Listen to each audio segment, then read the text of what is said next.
there. Hi, everybody. Welcome to Dakota Test Prep. We're going to do a question walkthrough.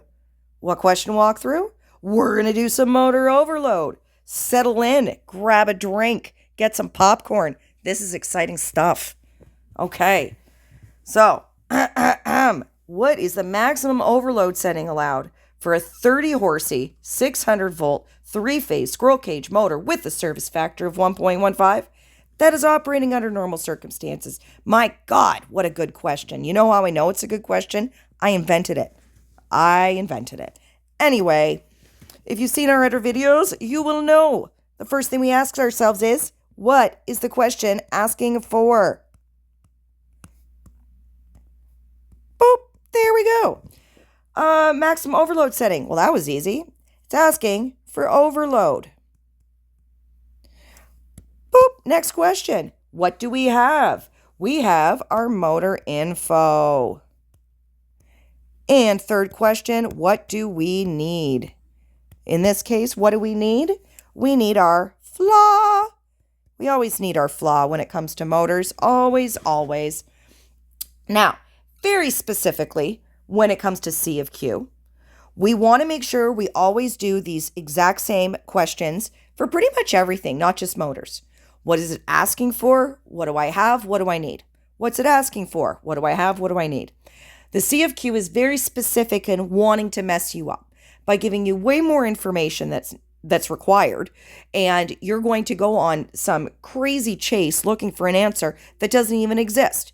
As long as you stick with what's it asking for, what do I have, what do I need, you can ignore all the extra stuff. Now, luckily in here, it doesn't really give you a whole lot of extra stuff.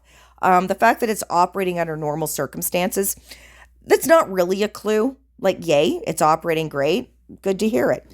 So, in this case, it's a fairly simplistic question. We just need our overload. We need our flaw. Well, it's a three-phase, so we're going to head on over to table 44.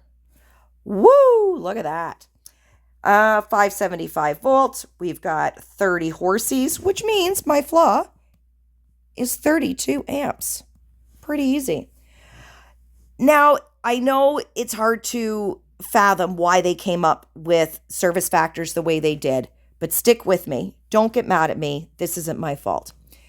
If your service factor is 1.15 or higher, you actually multiply by 125%.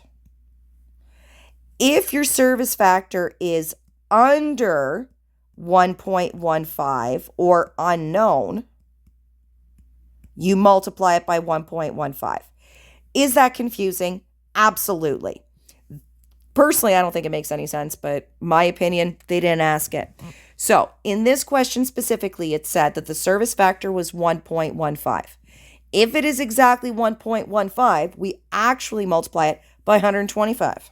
So we're going to go 32 times 1.25, and that gives us 40 amps. And then guess what? We just leave it. Just leave it. It's an overload. You set it and forget it. And for anyone who's old enough to get that reference, God bless you.